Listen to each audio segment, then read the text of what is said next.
Welcome to the Joy and Goal Setting Podcast, where we empower individuals to discover their purpose, achieve their goals, and experience a joyful life through encouraging conversation. I'm your host, Hutson Dodds. Today, we're sitting down with Robbie Shaw. Robbie has worked in the addiction and recovery space for over a decade. He's a husband, a father, and is the founder of a new production company and the Champagne Problems podcast.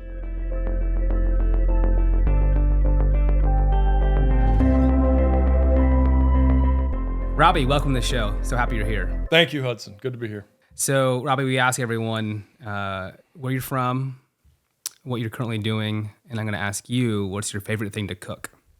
I love that. I'm from Charlotte, born and raised. Lived there the majority of my life until I went to college, and then did some New York.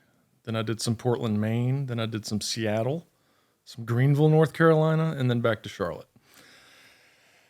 Second question, what do I do? For the last decade or so, I've worked in the addiction field. I've been a recovery and sobriety coach, as well as an interventionist and a sobriety or sober transport, which helps people that are battling addiction get from point A to point B, whatever that looks like. Typically, it's home to detox, detox to treatment. Now I do that a little less, and I have a podcast production company called EVRYBDY Studios that I've focused almost all of my time on now. And I've also got a podcast called Champagne Problems that I spend the other half of my time doing. What do I like to cook? I like to cook what I like to eat. Which is? Asian. Oh, okay. I love sweet and salty and spicy. Specific dish, all Asian? I noodles? created a dish. People ask me this a lot because I do cook a lot, and I created a dish, probably been created before, but I created my own version of it without a recipe, and it is a kind of a seared salmon in a broth that is a dashi broth. Do you cook much Asian? I don't cook much dashi. Okay, so dashi is your standard base for all soups and broths in the Asian world. It is created out of sea kelp and bonita flakes, so cured fish flakes. Yep. And then you can add all kinds of flavorings to that, which I do, and put a piece of salmon in with some roasted vegetables and a little scoop of rice. It's delicious. You always enjoyed cooking? Yeah, to a degree. I never took it serious until my wife got pregnant and started craving certain recipes that her mom used to cook. And so she would come to me and say, cook this. So you learned quickly. And so I learned that way. And then I got hooked and started kind of studying it and really taking it a little more serious. Nice.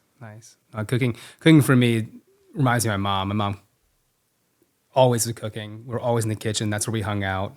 Open concept before that was a kind of a thing because we loved being in the kitchen with her and cooking. And so for me, it reminds me of home. I don't know. There's something about creating, and I'm not very creative when it comes to art or music, but for food, to be able to create your own dish I think is super fun. It is fun, and it's highly rewarding. Yeah. Right? You get to eat a delicious, beautiful dish. You can't eat your art, but you can eat your food. That's right. Which I love. Awesome. So you were all over the map, and you've been working in the addiction field for a long time as a coach. So tell me how you go from all over the world, or country rather, into that space. What was it? Wind us back here. How'd that happen? Yeah. Well, I mean, a lot of people get into that field because of their own experiences, and that is no different for me. I battled addiction majority of my early life. I would say as soon as I started drinking and smoking pot, I was hooked, and I absolutely loved it. It never became a massive problem. I mean, it creates little issues here and there with grades and some behavior stuff, but until it really affected me internally, it wasn't that big of a problem. And that was probably right around 20 to 21 years old, where it became more of a dependence for dealing with lots of, issues that were going on in my life, which were not that out of the ordinary. It was just typical kind of adolescent, relationship issues, not making the grades I should have, and then some bad decisions leading to some consequences. And dealing with those things, I didn't healthily cope. So I used alcohol and drugs to cope. And that is usually the beginning of an addictive cycle that, for someone like me who's got the genetics and the past and all that kind of stuff, just continues to snowball and get bad, and it did. Yeah. Did you, so in that season of life, was it you, like you said, that did you look in the mirror and kind of say, holy cow, what's going on here? Or was it someone else that came alongside you and said, hey, Robbie, like, I think there's an issue going on here? What was the turning point for you? If you could name a couple more options, it was that too. So yes, it was all those things. People were always concerned about me once it got pretty bad, because when I say bad, it got to the point where it was like, I couldn't function without it. And there were times where I would, go to work after drinking and things like that. So it got to the point where it was as bad as it could get. So yes, there was concern. Of course, looking in the mirror, it was painful. I mean, this is like low level, close to rock bottom addiction. So there's not much joy going on in life, and your identity is nowhere to be found, and so there's a low level you get to, and then of course when you're in that place, there are consequences that come just inevitably. For me, it was drinking and driving. I got quite a number of DUIs and bad consequences, and so the culmination of all that stuff just. It's not a one day you wake up kind of thing. It's just, you wake up knowing you need help, and then you can't really do it. And then it's like a couple months later, it's like, all right, now I really need to do it. Maybe I'll ask for help, but I'm not quite ready to jump in yet. And then you get hit with another DUI, and it's like, oh my God, I got to do it now. Right. So that's kind of how it unfolded for me. Yeah. And so you're obviously out of it now.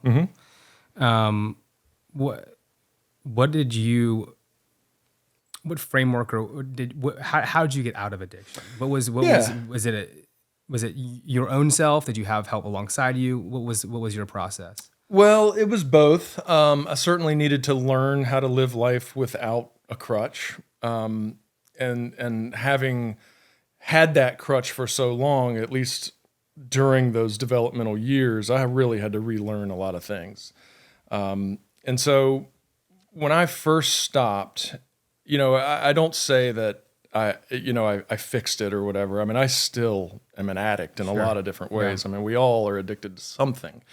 You just hopefully choose something that might be good for you, if possible. But early on, I immersed myself in Alcoholics Anonymous. That's the universal tool, and it covers the gamut of what you need in order to get through your past, accept your past, develop a new identity, and have a tool belt going forward for life. And you feel like that was successful for you?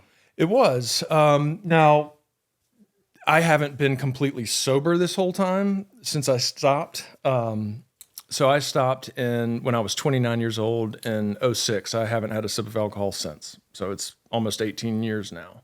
No hard drugs. Marijuana has come into play, nicotine, stuff like that has always been in there. So I've still been addicted to things that were not good for me, just not as bad as those things before. But to answer your question, yes, Alcoholics Anonymous. And then there's lots of other things. I mean, you learn about yourself as you grow older, right? I mean, you just mature in different ways. Your emotional intelligence tends to increase, and, when you're addicted to things like that and you go through some adversity like I did, you tend to grow pretty quickly, right? Like you got to learn things the hard way. And once you clean up and don't have that crutch, you learn very quickly how to deal with pain, right? So it's a lot of just personal growth, I would say. Now, outside tools were very helpful, but... Well, you mentioned using drugs and alcohol as a crutch for coping for things. Mm-hmm. What do you look to now? What is your way to cope with difficulty? We all fail at things. We all have difficulties in life. Tough day at work. Whatever it might be. Where do you go now? How do you deal with those things? I love that question because it's one my circles and I talk about a lot. Because, like you said, life is it's always going to be there. It's going to be tough. I've got a child. I've got a wife. I've got family that's aging. There's pain. And there's two things that come to mind. One is, as I get older, I'm a little more, what's the word? I'm less sensitive to pain, I guess. I can handle it a little bit more. things don't jar me like they used to. So the need to go out and like, make my brain shift because it's in pain is a lot less than it used to be. And I think that comes with just some maturity, some getting old and some wiser, some wisdom that comes along with loss and consequence and those kinds of things. So the second thing would be I live very heavily in a wellness space. So I do things that keep me in a, I wouldn't say happy, but more content place. Yeah. I often say this to people, like people that I know who don't battle addiction, they can come home and have a glass of wine for some relief. They can come home and, eat a gummy or smoke a joint, whatever it is that they do and don't get in trouble for, they can do that. Yeah. I don't get that. Yeah. I don't get one thing. I don't get a dip. I don't get a cigarette. I get nothing that actually artificially calms me down. Yeah. So what is it that I do that creates the same effect? Yeah, It same is space. It is intentional suffering, discomfort, and pain. And now what I mean is ice baths, hard exercise, personal challenges, breath work, meditation, yoga, stretching, like all those things suck to me. But the reward is exactly what I'm looking for. Yeah. Right. Yeah. So in middle school, I was, I went through depression. I was on medication in middle school, had bad OCD, a lot of anxiety, obviously. Really, well, I say middle school, it was really like high school. And it wasn't until I got hit by a baseball because I was in process of like one of my OCD tics where a ball hit me and I realized there's something going on here. And for me, it's similar, not similar, but it went through a process of learning. That was like the first moment, and looking back now, where I'm like, okay, I have an addictive personality where I find things and I get addicted. For me, for a long time, it was sports. Yep. Be the best. I threw my life into sports. Everything was about, that was my identity. Yeah. It was just in sports. Same thing, and or similar rather. And I'm very similar in that I know my personality, and that keeps me away from it. So I find things, like you said, to throw myself into, to find new addictions. Whether for me, it's being healthy, it's reading like crazy about health, get addicted to sports teams, listen to as many podcasts as possible, watch all the things that bring me the joy. And like we talked before the show, I really want my children to grow up in a house where they see mom and dad.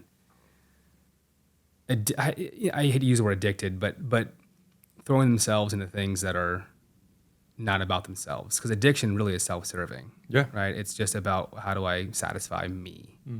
Versus I think about health and I think about how it satisfies people around me. So when I'm older, they're not taking care of me, I can take care of them still, or whatever it might be. And so, it's almost like it's the selfish versus selfless kind of mentality for me a little bit, to think about, what can I throw myself into? Yeah. Yeah.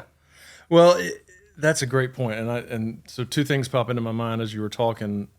The first one was a lot of, and this is probably not a very healthy way to deal with something. And I was talking to my colleague the other night about how, Brené Brown talks very heavily about vulnerability. And I do like vulnerability. It is one of those categories of discomfort that you kind of, have to intentionally throw yourself into and hopefully get comfortable with. One of my mechanisms, call it a survival mechanism, is not to avoid vulnerability, but to avoid a level of it. And for me, I know that, and this is probably a trauma response, but early on when I was in 20 or so, when I was referring back to when things got bad for me, it was a relationship that did it. It was like I screwed up a relationship. I couldn't get this person back. It was my first love. It was my first everything. And I thought I had ruined my life forever. And I did not know how to handle that. So because that pain shot me into a world of, what I call that experience the beginning of my addiction. Now I have this piece of me that won't allow me to go all in emotionally on things. And it's not of a fear of how it'll make me feel.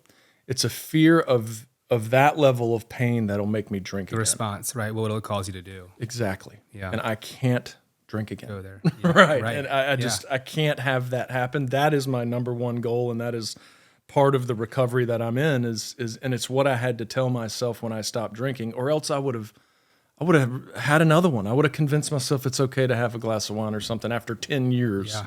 But I have convinced myself in my head that I cannot go back there.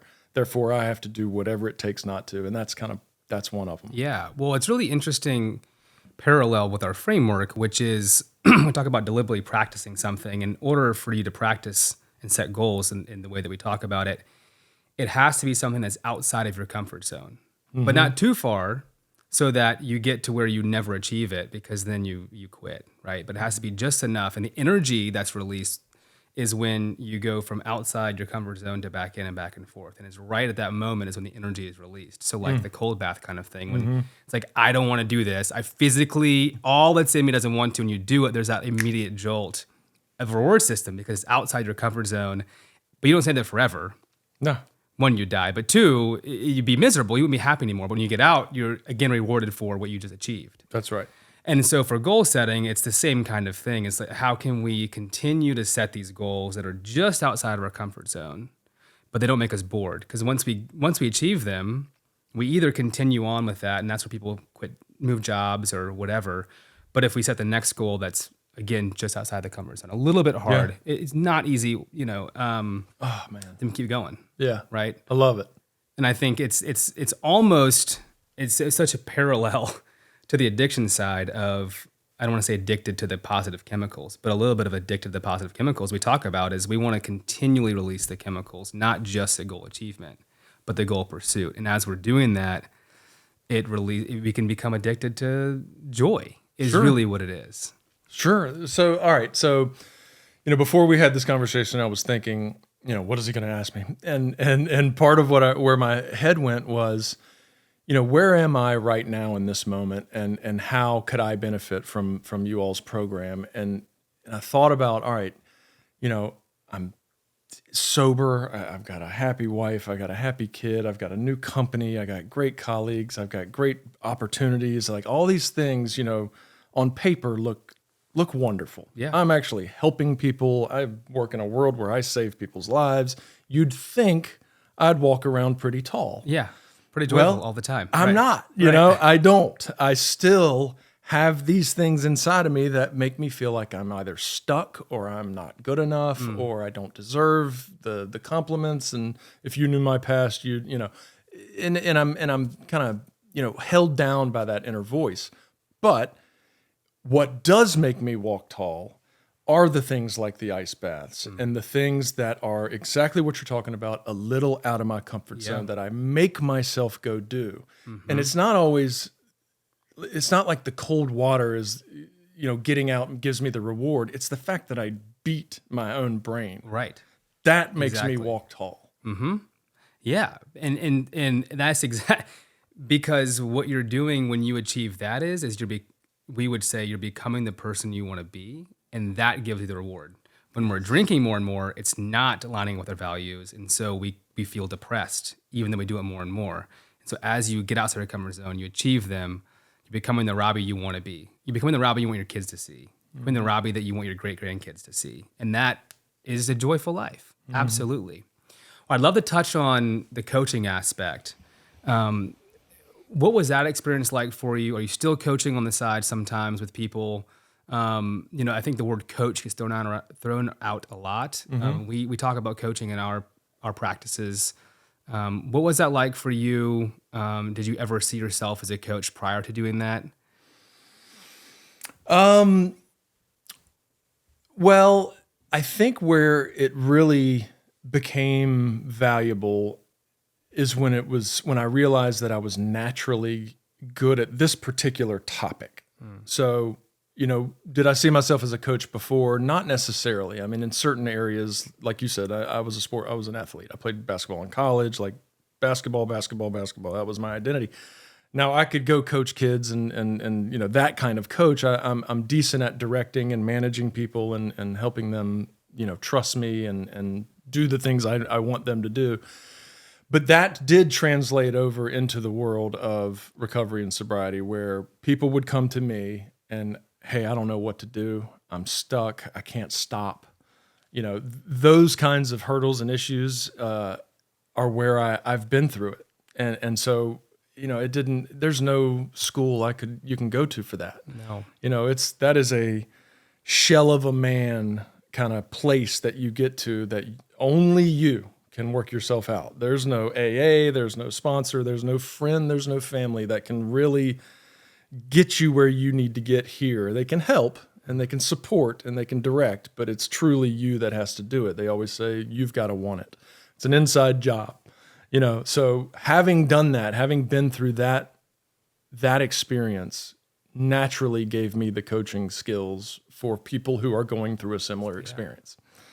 Now, what that looks like, very similar to probably what your program is, although it wasn't, really out on, I couldn't bullet point it, and it was very much around goals. What are your goals here? Is it to get sober? All right, well then we're going to go over here, and we got a bunch of different things we're going to do to try to achieve that. Now, is it to just manage your drinking? Is it to slow down? Is it to do something less harmful? Then you're in a different set of strategy. Yeah. Did you jump into the podcast world because you saw it as a way to reach more people? Was it coaching in a different way? Was it something you just wanted to have fun with? How did you get into that space and out of the coaching world? Now we're talking.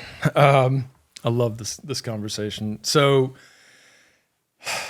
it wasn't so much about the coaching. It was more about education. My passion, because of my experiences personally and inside my family, are all around alcohol education. My life and family have been tormented by that substance. I mean, my father, just the list is so long, and the events that have occurred, the deaths, the struggle, the just pain that one substance has caused my family has created this passion in me. Not to be a prohibitionist, not that it's all bad, that's not where I stand. It's education, it's prevention, and it's awareness. And that's what helped me start the podcast, was I can reach more people, obviously. I wanted to write a book. I'm not I don't read and I don't write. So a few things that you need for that. A little bit of a stretch there. And then somebody was like, well, nobody's going to buy it anyway because nobody knows who you are. I was like, all right. So why don't you do I don't know, appreciate that. So why don't you do a podcast? That way it's efficient. You can get it out depending on your efforts and strategies. You can get it around more people. And then we thought, well, there are a lot of there are a lot of sobriety podcasts out there. There's a lot of addiction recovery, those kinds of. I didn't want to be that. I wanted to be something that reached more people than just those that were in that kind of far part of the spectrum of addiction.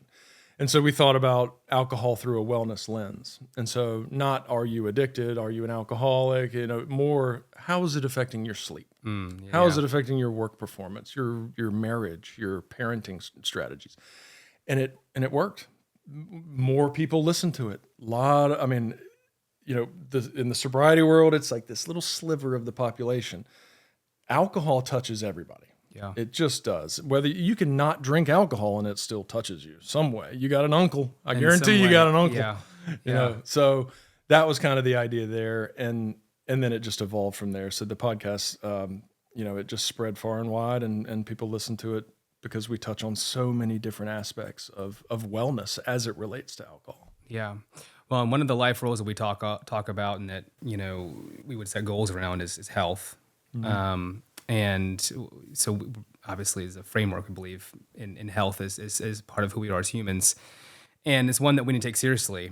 And so in my own life, I've been looking at how, like you just said, how alcohol affects my sleep specifically, how it affects the way that I interact with my children. And not even after like a long night drinking, just a couple glasses of wine over the next day, just much more short, not as patient. Are you finding, it seems like America is more receptive than ever has been to this idea that maybe we don't have to always be drinking, and that health is more at the forefront than ever has been, while at the same time we're still in a culture of football and craziness, right? So like, Yeah. have you seen that, and then have you seen those two worlds kind of blur together? Yes. Yes to all that. We talk about this a lot. There's absolutely a trend going on. There's less people are drinking. Now, who they are is different. People who drink still drink. Yeah. Certain cultures still drink. That's not necessarily decreasing. It's not like cultures or specific types of people that drank a lot now don't drink much. Yeah. Some are starting to wind it back, but it's more the younger generations are not drinking like they used to. That is a cultural shift for sure. And so we often talk about why. Why is that happening? Well, I think there's a lot of factors. I think COVID was a huge one because it catapulted the wellness industry. Wellness was already starting to happen. People were coming up with these Eastern practices that are now coming into our world, and we're learning about all this new stuff. And then all of a sudden COVID happened, and I feel like that industry just boomed. Yeah. And so that's a factor.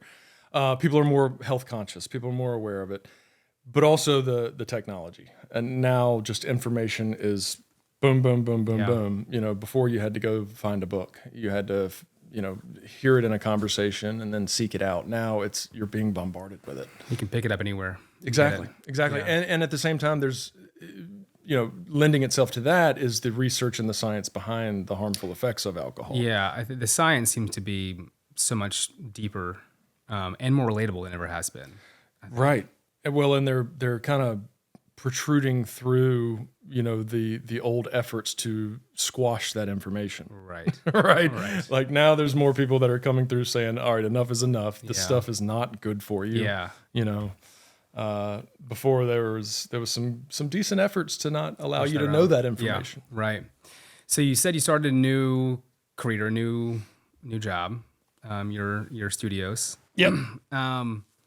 What are some short-term, long-term dream? That's kind of the way that we break it up. Dream goals that you might have, and we say dream goals. It's a goal that if you have this, I'd love to hear it. If you don't, let's talk about it. Yeah. A dream goal would be something that it's a dream. So there's a chance you might attain this through the podcast or through work, but probably not. So yeah, kind of short-term, mid-term, and then dream. We can start wherever you have, and then we can work backwards or forwards. Well, so I haven't done much of this kind of work because it's not how I operate personally. Now, if I were to seek out someone like you, then yes, but I haven't done that. So I can't sit here and list out, long Specific. dream long short. Yeah. But I tend to fly by the seat of my pants. I'm very much a dreamer, a thinker, an optimist.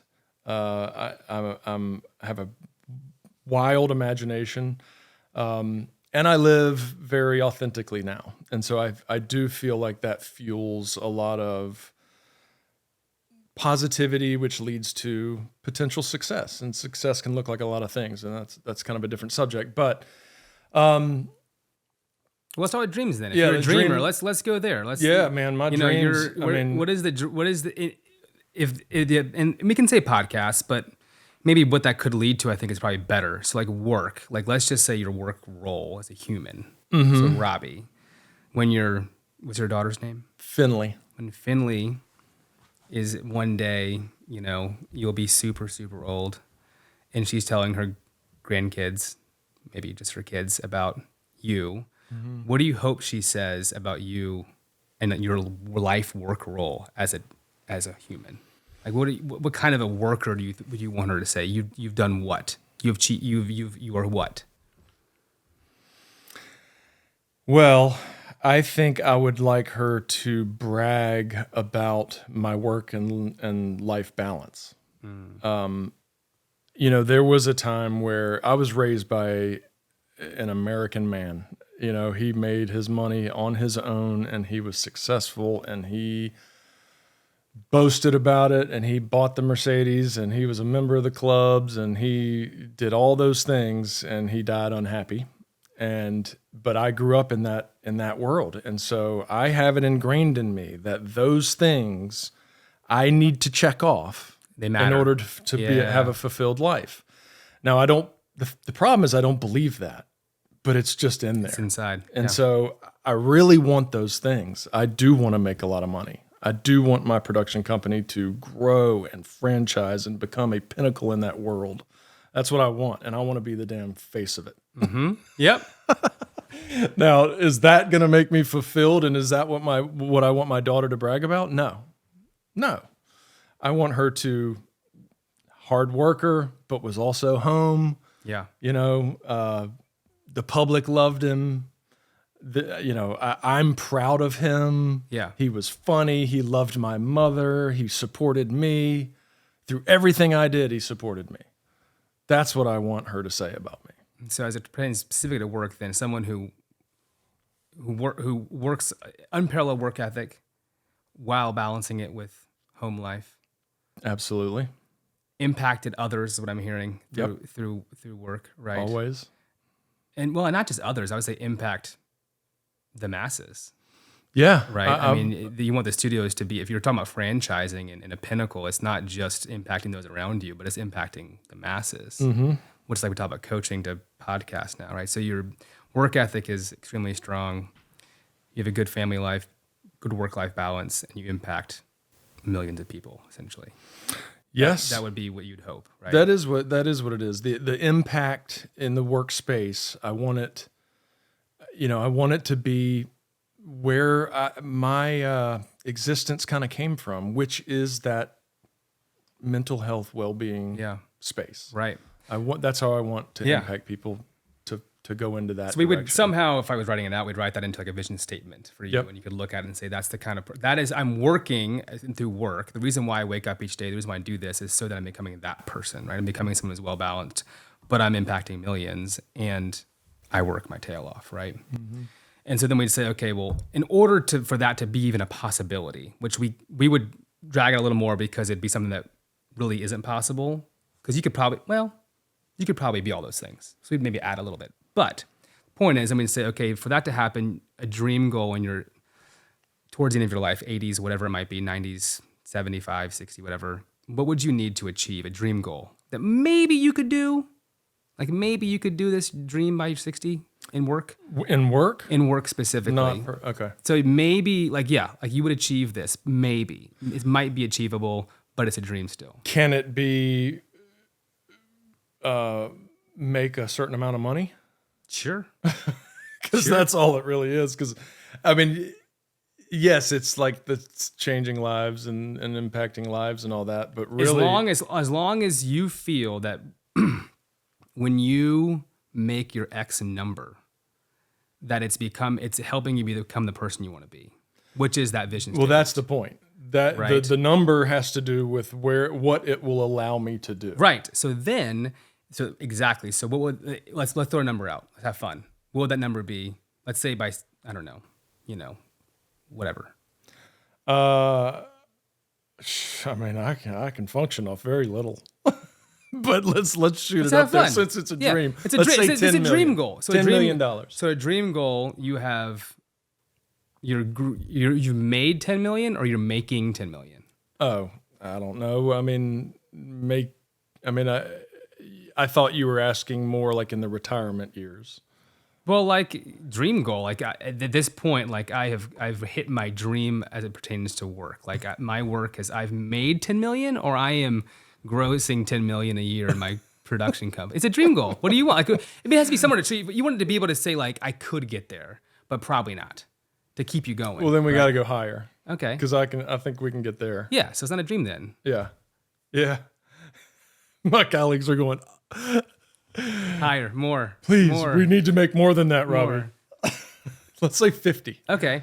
So the dream goal would be like to make 50 million and what we'd want to then, like we would say, like we just said together, so we'd understand is like, because that would allow for what? So that what? Why would you want 50 million? So I can have a house in Honolulu Bay. That's it. That's it. Give me there. I want to sit on a porch and I want to surf. So that till the day I die. So it provides you with the lifestyle you want to have. Yes. The joy that will bring for you and your family. Mm-hmm. So we take that step back, okay, and say, now, in order for you to get to that point, in 3 to 5 years, what must happen? What's a good next step that is achievable? To get to that point in 3 to 5 years, or in 3 to 5 years? In order for that to happen, Create a within step. 3 to 5 years, what's an achievable goal that would help towards that one? Now, would we have, I mean, we wouldn't set a number, right? It would be something else something to like different. get towards That's the exactly number. right. Exactly right. Like you mentioned, I don't want to put Franchise, words in your mouth. yeah. Like how many franchises? 1, 7, whatever. Like how many franchises do you think you would need if that was what you want to say in 3 to 5 years that would help you get to that point? Realistically, in 3 to 5 years, I would say 3, Okay. 5, 1 a year. All right. Because it's hard to franchise these things. I mean, you've got to, So we'll say there's 4. community Do involved. 3 to 5. We'll say 4. Do you think it's achievable in 3 to 5 years? Yes. Okay. So we'll say, And that's a low ball, probably. okay, then 5. Okay. Outside your comfort zone. So 5. So we want to franchise 5 of these, right? Studios. So then, okay, by the end of this quarter, what would you need to do to help you towards that? What would be a next step to help you get along that way? Well, we'd have to perfect the model, the local model that we're starting right now. How do we get specific about perfect the model? Because that's not, you couldn't look at that and say, oh, it's done. It's like, what's the specific, measurable, like it's got to be achievable. Like what would it be? Yeah, I don't know. This is something I'd have to work on with you. Yeah. Or someone, because this is not Right. and We're that's talking business school stuff here. Yeah. So that's what we would do, right? So then you would say it's in some way we get specific around whatever that model is, whatever you have currently. And you could write out some specifics about like when X, Y, and Z happen, we've perfected the model, it's working, and then we can get to it. And then we would work back and say, all right, we have 3 months to get there, right? So we could break these into 3 different month-long goals. Mm-hmm. And we'd say, basically, whatever that quarterly goal is, essentially those 3 things. It's kind of like projects almost. Yeah. Like these projects. And then we'd say, all right, now for today, for this week, what is one habit that you can start doing that will help achieve that? Not necessarily achieve that, but work alongside it. Because once you achieve that, the habit still goes on forever. Yeah. Right? It's because you're becoming we talk about identity statement. I don't know if you'd be a franchisor, whatever you become, but you're a businessman, I don't know, an entrepreneur, whatever it is, you'd have to start doing something on a weekly basis. Something small, but that's outside your comfort zone, right? Just enough where like you have to make time, find it. And then every time you wake up, every day, every week, and you're doing that task, you can remind yourself that you're doing it because you want to be someone who shows your kids that you work your tail off, you have a good life balance, and you impact millions of people. Yes. And then that is a joy. That's continued joy, because as you hit those markers, you're becoming the person you want to be, right? And so yes, it's doable, it's possible, right? Absolutely. And it gets you fired up a little bit. It gets me very fired up, and I'll tell you the value for me in thinking about it is there have been times I have set goals and I've worked through, some nutrition kind of stuff. And it's like, all right, so why do you want to do this? Well, I don't want to die, or I want to, whatever, not get cancer or something like that. And it's like, all right, that's almost your mantra. It's like every time you feel like you don't want to do it, remember this. Right. And that's great and all, but it doesn't necessarily work. But the fact that you back it up 3 or 4 or 5 times, you can think of each one of those goals, and every one of those pushes you almost forward. Exponentially motivates you, like that end goal would. Exactly. I like it. And then the magic, as we say, it's not real magic; it's the science of it. Real magic. The real magic. the Gandalf magic. Not the real magic. It is that when you do that. We call it the spillover effect, like the joy of checking that task off and saying, I'm getting there, I'm moving that way. It unlocks energy for the other life roles that happen. It's like health and whatever it might be. It all of a sudden you find you're a more joyful person. So you have more patience, you become more kinder, whatever it is, because you're becoming that person you want to be. Mm-hmm. Which is the opposite of being addicted to depressants. Right? Oh God! Where it's the polar go opposite. more inward. Yeah. Right. Same effect, but opposite. Right. Right. As you move forward. Yeah. Well, Robbie, thanks for coming on. It's been a joy. It's been great to hear your story, and thanks for letting us do that exercise with you. I appreciate you having me on. I enjoyed that conversation. Thanks, Robbie. Yeah, man.